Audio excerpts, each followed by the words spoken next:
don't execute, we don't set big goals or big visions to go for, because if we do and we don't hit it, we tell ourselves in that experience that we're failures or we've made a mistake. This is the Deep Dive with Adam Roa. It's like this magnificent obsession. It's like, what are you willing to die for? It sounds crazy, and it sounds like, like the word passion at the root of it all, the Latin word for passion is to suffer for, right? The movie Passion of the Christ, like the suffering of the Christ. It's like, what are you willing to die for on your mission? You love it that much.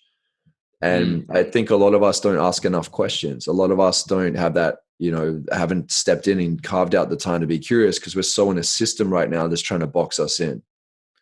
And that's so valuable, man. That was a great little quote. But the thing about it that I want to elaborate on is, if you're not passionate about it, if you don't love it, if it doesn't drive you, if you don't go to bed thinking about it and you wake up thinking about it, more often than not, it won't get you through the times when it gets hard. It won't be enough, because it will get hard. There is going to be that time where you get to put in the work, the time where it doesn't seem like it's going right, the time where you may have to take a risk financially to say, I believe in this. And if you're not passionate about it, then the passion is what gets you through those times. It is the thing. I love what I do so much that I can't think. I don't stop. I don't stop thinking about it. It may look very different because I've now expanded into all these areas, but I'm constantly thinking about the things that I talk about and the things that I do. It's just a part of me. I'm so passionate about it. And Yusuf asked a really good question here, Joel, which is, when you have something like that, you have a big goal, you have a vision and it takes that kind of all-in mentality.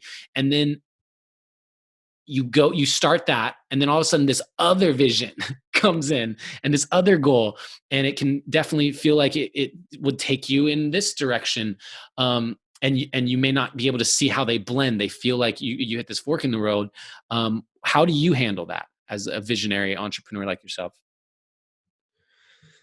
I'm a big believer in really narrowing my focus, Yusuf.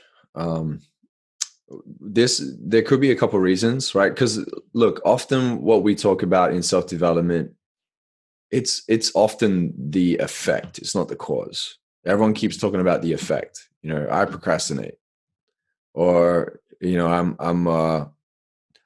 scared to level up, or I'm just not happy with my vision, or I'm not sticking to my habits. It's like, okay, cool. What's at the core, right? Why are we doing this? And I'm writing a book right now on vision. It's coming together really well. I'm in such a great place with it, and I'm in alignment with what I'm putting out. And through the process, I also found that I have a really big passion and really big desire to get people results. I think there's a lot of coaches out there, and you could probably say the same too, Adam, that there's a lot of people that want to be big.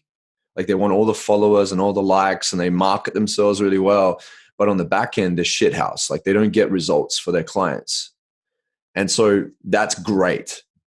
Getting results for people is being great, and then marketing yourself as being big. It's like, well, you get to do both in the sense of brand and market and be big, but a lot of people are rushing to one side and not fulfilling the other.